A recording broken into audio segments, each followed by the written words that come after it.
Good morning, witches, and welcome to this daily divination ceremony for August 23rd, where we're going to ask, where does our attention need to be today in order to bring the most expansion in our relationship with our life and our practice?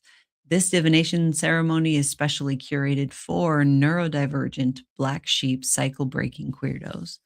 I too have raging ADHD, so adjust your expectations accordingly before we get started. Uh, we spent the whole day yesterday rearranging rooms and furniture here at Weird Brook because Morgana and I matriarchied so hard at the last full moon that we ended up calling both of our daughters home. So both of our daughters are within the span of a month difference. My daughter moved home last week, right? And then Morgana's daughter is going to be moving home next month. And so that like is requiring a lot of like shifting rooms around and everything because both of their familiars are also coming with them too. So we're taking in 4 new lives here at Weird Brook. So yeah, we spent the whole day moving furniture and organizing. And Morgana is our mod god for the day. So I'm looking at her little like picture on the screen, and she's sitting in the office that we just like moved her into. We did this whole thing. So I'm all distracted. I learned so much about lighting and sound and everything when I was putting together the studio. But now I'm looking at her office area, I'm like, "Oh my god, you need a hair light so bad, and you need we gotta get you better lit, woman." Yeah, it's gonna be great. We are so excited about having, like, a full it's not a full house, Weird Brook is huge, but to have our kids home for our inward turn, our seasonal inward turn, so we're gonna get so crafty. We're gonna make so many cool things and, do so many fun, like, projects. I'm really excited about it. We've already been talking about what we're gonna do, and this winter solstice is gonna be the best one ever because we're gonna have our kids home and everything. So, anyway, hi. How are we doing today? How are we doing today? It's still a little early. It's only 10 o'clock in the morning here on the East Coast of the United States of Embarrassment. I'm gonna get started. Usually I try to like ramble on for about 5 minutes to give our cousins with a different relationship with time enough space to get here because we do this divination ceremony every Friday, Saturday, Sunday, and Monday. And that's all I got. I'm gonna get right to it. I'm gonna start by taking 3 deep breaths, and then I'm gonna do what I do to get my system prepared for divination. Then we're gonna pull a couple of tarot cards, and it's gonna be great. It's gonna be so wonderful.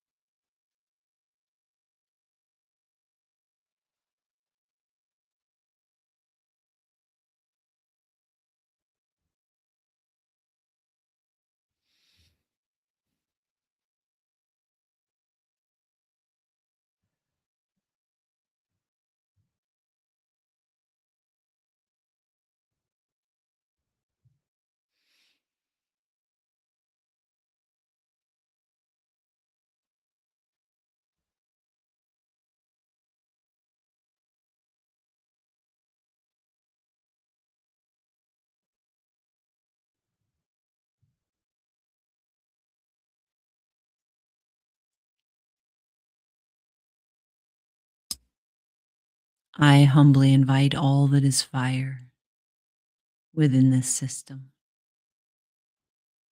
to witness this working.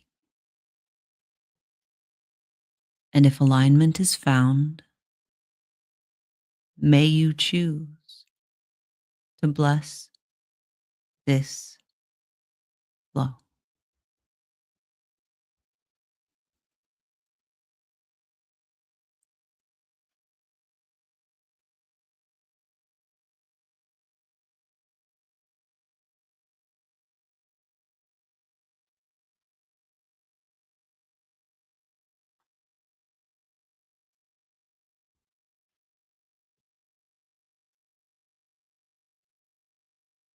I humbly invite all that is air within this system to witness this working. And if alignment is found, may you choose to bless this flow.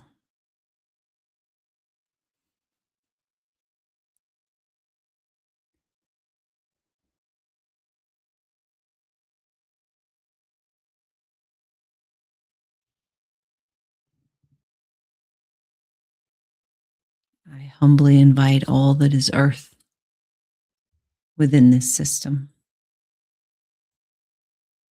to witness this working. And if alignment is found,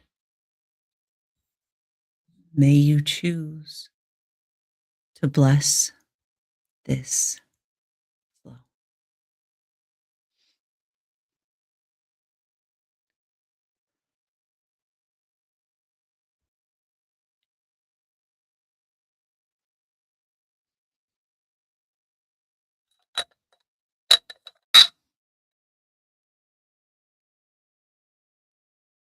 I humbly invite all that is water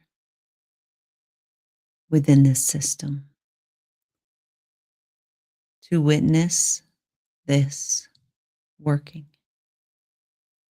And if alignment is found, may you choose to bless this flow.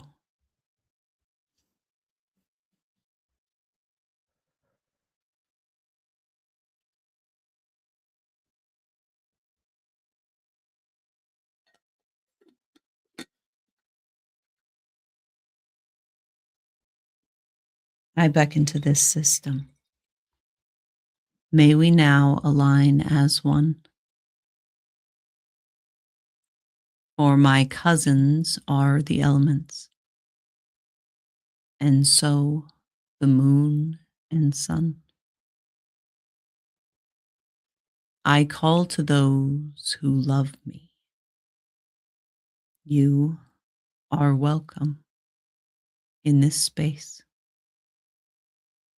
for our nature is united, sharing magic, life, and grace.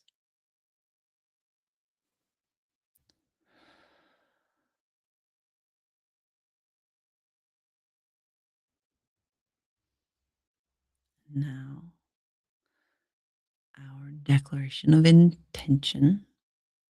Please repeat after me. I choose now in this moment to align with my whole self,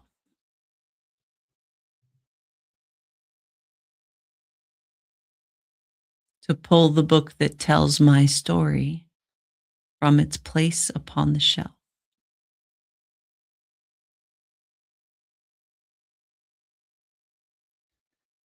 I enter now this circle made of trust and hope and power.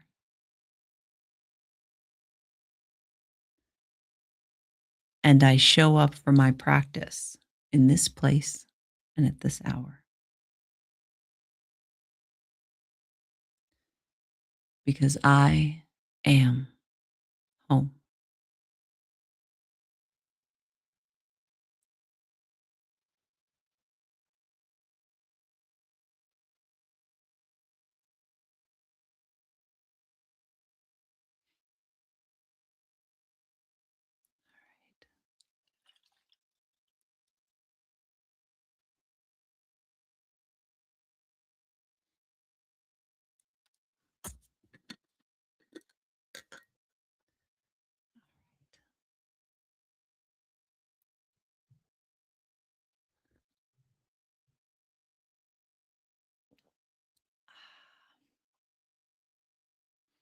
Again, we're asking, where does our attention need to be today in order to bring the most expansion in our relationship with our life and our practice?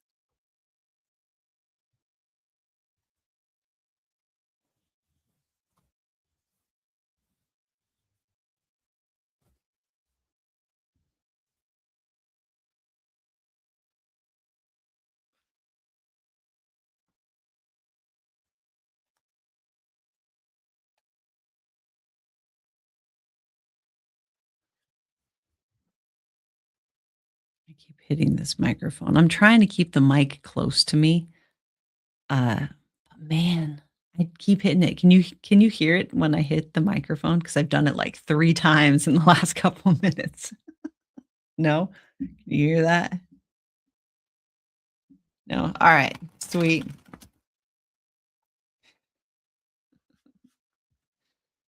I'm very expressive with my hands, like, I need room to, like for drama, and I'm not getting my room for drama. This is a great, like, setup and everything, it looks really great. My goal was to set this all up in a way that I didn't have to, like, climb into position because every other time I've done, like, a setup for recording, I've had to, like, climb into it in some way. I still have to climb into this position.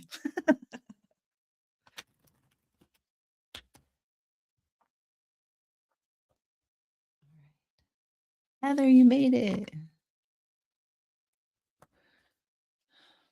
All right.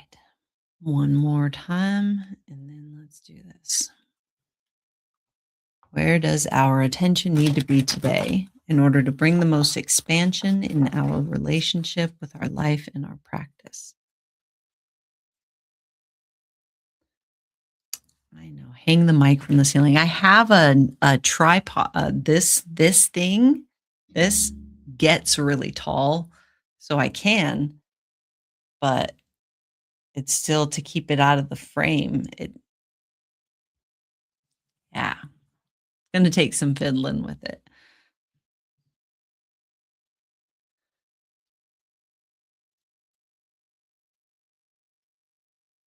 But if it were hung from the ceiling, I wouldn't be whacking it all the time. Am I allowed to say whacking it on YouTube? I can, right?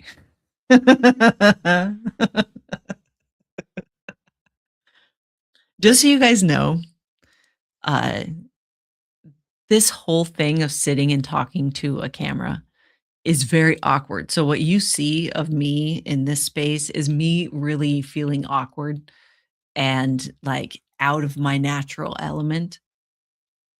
Um Mhm.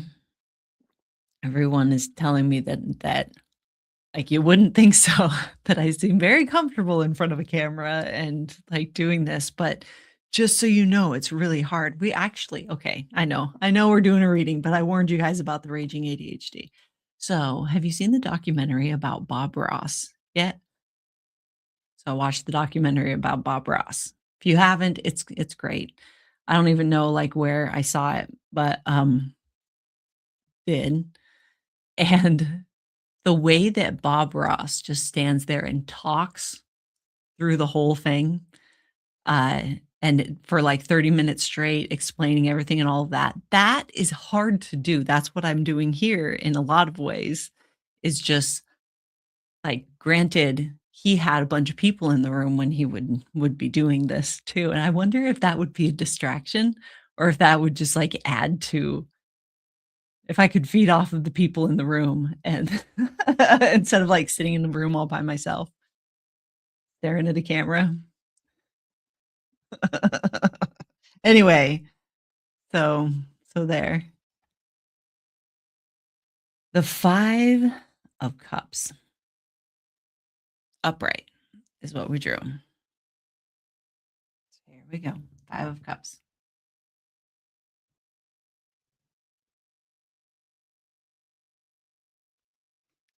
I'm going to read directly from this prompt so that I'm not influencing your initial interpretation.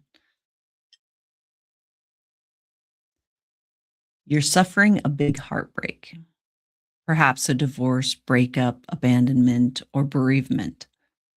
With all the negative connotations that this card can bring, there is a positive message that no matter how dire your situation, there's always a silver lining. You just need to choose to see it.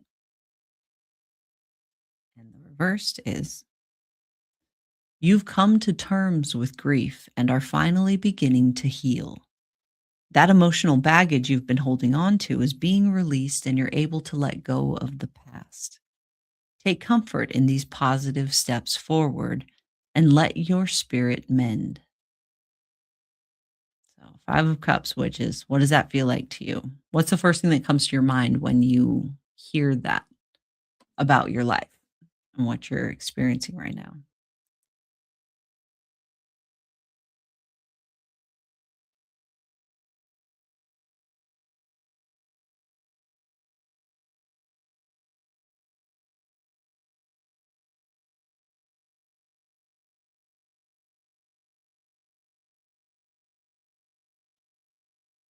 We are brewing. That's what this like awkward silence is. In case you're wondering, in case you're lurking, if you're a first timer, we like to stare at each other for long periods of time.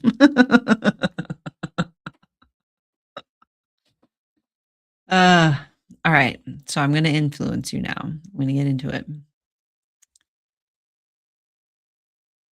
So clearly, the answer to our question of where does our attention need to be today so that we have the most growth and expansion, so that we can make the most of this time that we have, this moment of cosmic influence, right? And so when we look at the 5 of Cups like this, it's saying, to me, it's asking, what is your relationship with bereavement? With what is your relationship with processing grief? How do you process grief?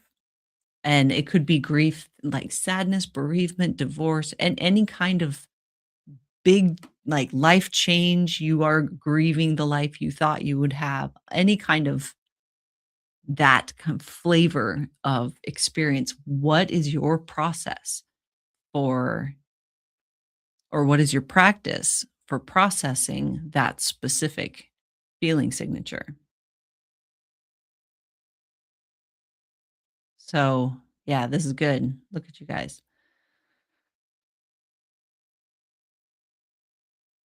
Most of us don't have a process for this. It's more, I've got to suck it up and be strong for my children or be strong for the other people that are involved in whatever this grief is. And so we end up stuffing it. And we just keep doing that. We just that is our practice is when shit hits the fan, we stuff it because we have to be the strong one or we have to like go back to work or something, right? We are admired for our ability to move on really quickly, but the fact is they haven't actually processed anything. You are stuffing it. You've just gotten really good at that. That's what is normal and also encouraged in many of our like cultures. So, which is really problematic for a witch, incredibly problematic for a neurodivergent witch because your emotions are so tied up in your magic. It's like this. And any of that unprocessed grief is going to keep you from being able to have space for all of what you're bringing into your life. And so, if you actually establish an intentional practice of bereavement or grief or uh, transition, right? I love altar work for just about any working that's going to take repetition and attention. So, setting up a space that I can go to address specifically my relationship with grief. What am I grieving? What could I be grieving? That is what's going to help you take it out, release that baggage, take it out of, you know, the bags that you're carrying around. You know what I'm talking about. Yeah. So stuffing it just is carrying it around with you. All right. You are allowed to feel the full spectrum of your emotions. Your grief is not too much for you to handle, for you to be able to process. You just have to look at it. Right. And you can look at it with close friends or a counselor. You don't have to do it alone, but you do need to look at it. Now we got to look at now we got to look at what you're in resistance to or in denial of that's actually influencing your ability in your relationship with uh, trauma or sadness or grief. The Ace of Cups upright.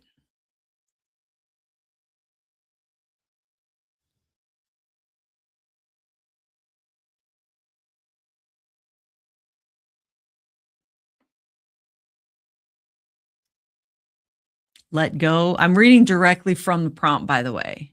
I'm reading directly from the prompt. This is a great example of I can't make this shit up. Hold on. Please hold. I'll read it. You'll see what I'm talking about. Okay. Let go of any emotional baggage that is weighing you down and start truly living your life. This is your opportunity for a fresh start or a new relationship. Whether or not you choose to take the cup and drink from it is up to you. And the reversed is you've been hurting due to some emotional instability, pain, or loss for a long while. You may also be experiencing some sort of creative blockage. Who has control of your cup and who allowed it to overturn? Think about what you can do to get a firm grip and get it right side up again. Remember, this is what you're in resistance to or in denial of.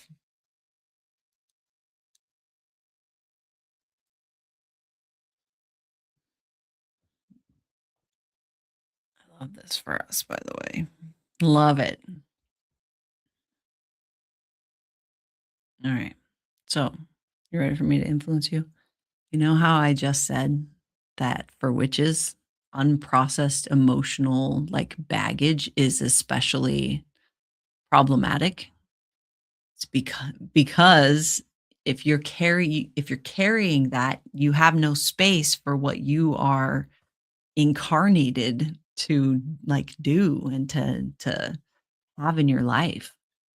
Um there's no space for these new beginnings because you're clinging to a life that you don't actually want because you have all this unprocessed, unaddressed grief that is keeping you from being able to fully live your life. And you're in denial of the fact that your grief is keeping you from fully living your life.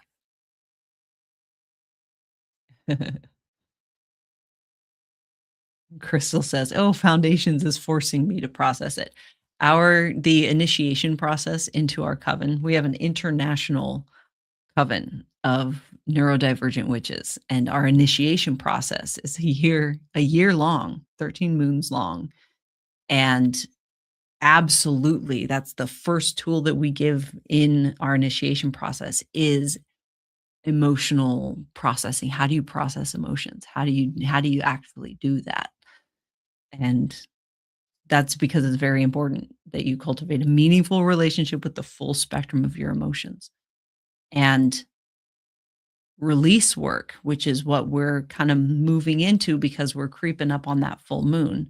So our lived experience is showing us the beliefs that we need to let go of, limiting beliefs, right? Beliefs like, um, uh, if if I'm successful, it will make other people feel bad.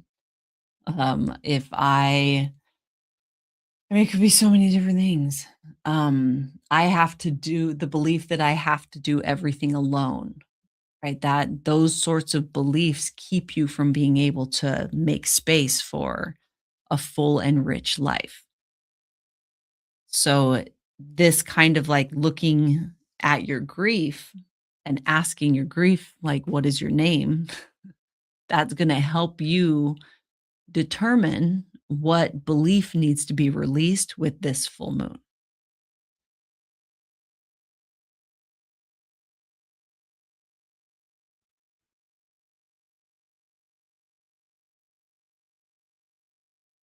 What would you do if all of a sudden you had an abundance of possibilities?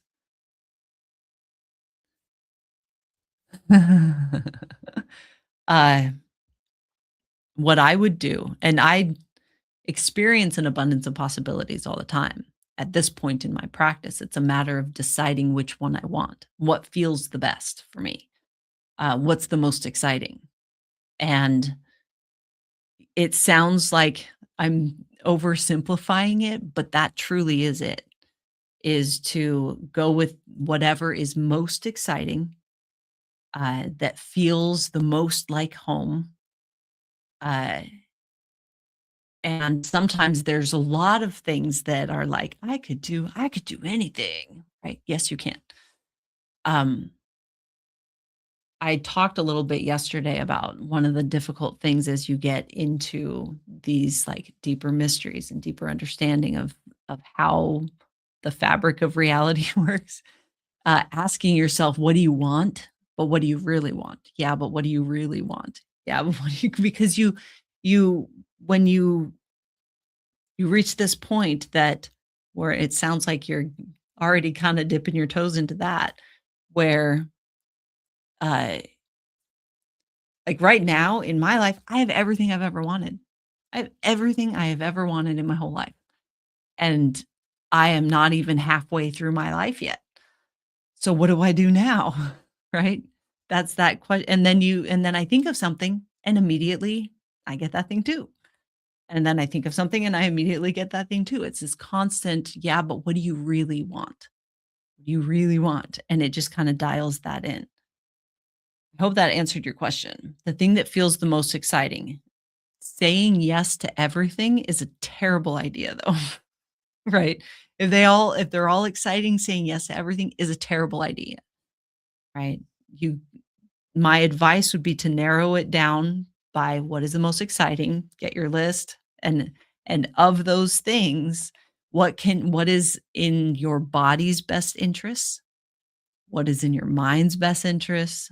What is in your spirit's best interest? Are you incorporating rest in any of those, like this new life that you're manifesting, this new responsibility you're taking in? Because every opportunity is also a responsibility. Ah,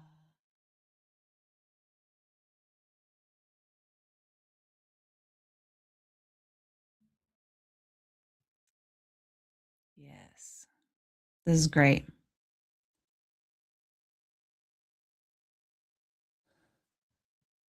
Okay. So that's our reading for the day. Um,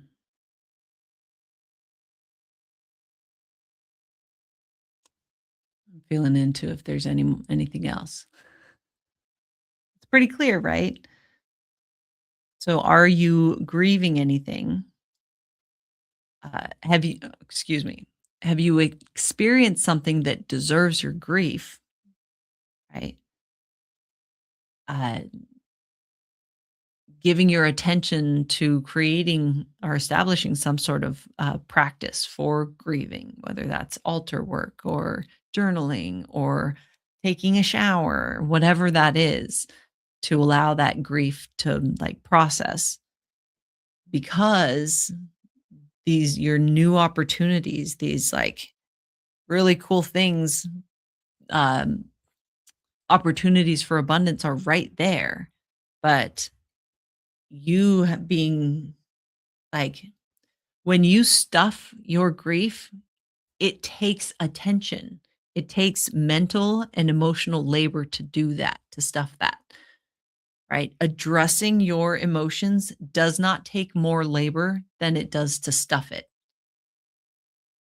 right? How often does your emotions are effervescent, so they bubble up all the time. If it's unprocessed, it's going to keep bubbling up. It's like mowing the grass. We can hate mowing grass, right? Uh, if think of your emotions, this grief like a lawn, grass, right? Grass is going to grow. As long as the grass is there, it's going to grow and you will have to mow it. You'll have to mow it until you take the time to pull up the sod, right? That's what processing your grief is like. It's like a lawn. How much labor are you going to invest in uh, that lawn? Pull it up. Otherwise, you're gonna be mowing it every freaking week. I have strong feelings about grass and lawn. Anyway, does that make sense? Stuffing it and not letting yourself feel the emotions takes more labor than actually processing the emotions and letting it go.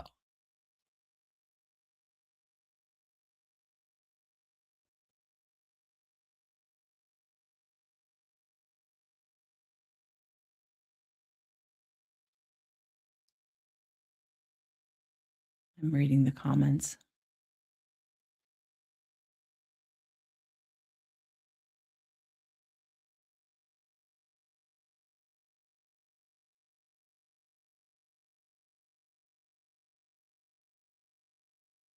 So, the need to grieve quickly, uh,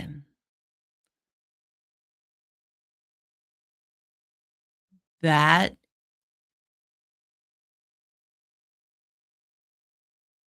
hmm, thorough and quick don't really go together very well. They're kind of like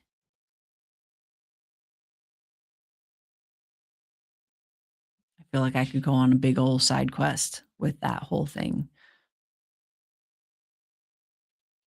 If there is an urgency to your grief, that might mean that, like, definitely let's put some attention on, uh, thoroughly and efficiently addressing your grief, giving space, giving very intentional space for that.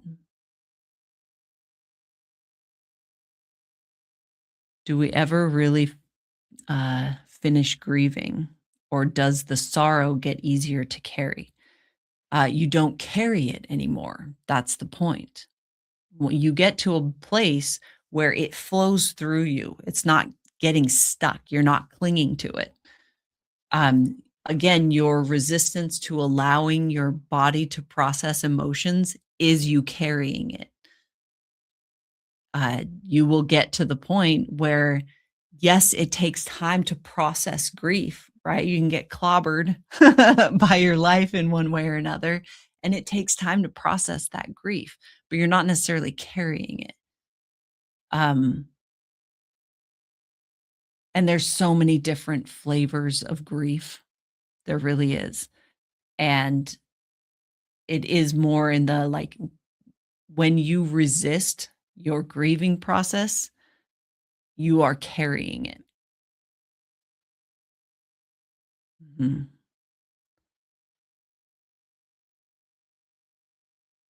I should do a grief workshop. I probably should, huh, guys?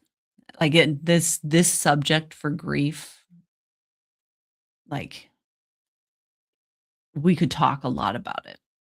That feels like an October, November uh workshop.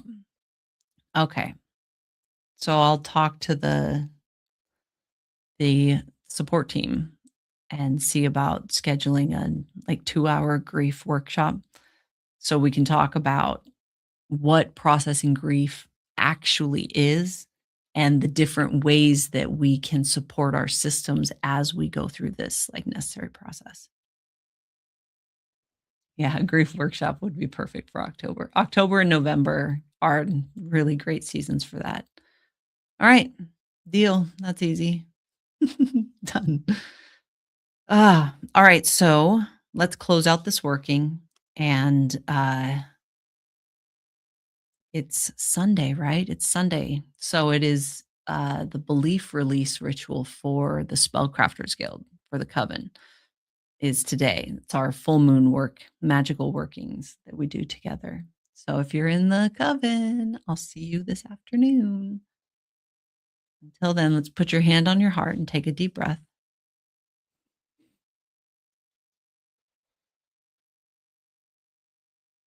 Hold on, I want to respond to something first. Leica, you're right. You are right. You're right. You're right. The For those of you watching this that aren't like necessarily a part of our community, we have an international community that Northern Hemisphere and Southern Hemisphere witches. We're constantly running into problems because seasonally we're opposite each other. And we, Bright and Dark Center Resource Project, doesn't have representation in the Southern Hemisphere yet. We are definitely there. The invitation is there. If you are wanting or feeling called to continue this work or bring this work locally to the Southern Hemisphere, the process for ordination is there. We can teach you how to do all of this kind of stuff. We definitely need support witches, unbound witches that are in the Southern Hemisphere yet, right? We definitely, the call is out, uh, and we will be able to have a Southern Hemisphere division and a Northern Hemisphere division so that we can make sure that all of our witches are in alignment with their season. So, all right. Yeah. Okay. So, deep breath. Let's close out this working. This working is now closing, but the magic has just begun. I humbly thank the elements and both the moon and sun To all who chose to bless this flow, I now sincerely thank you. May our practice be expansive and our course be clear and true.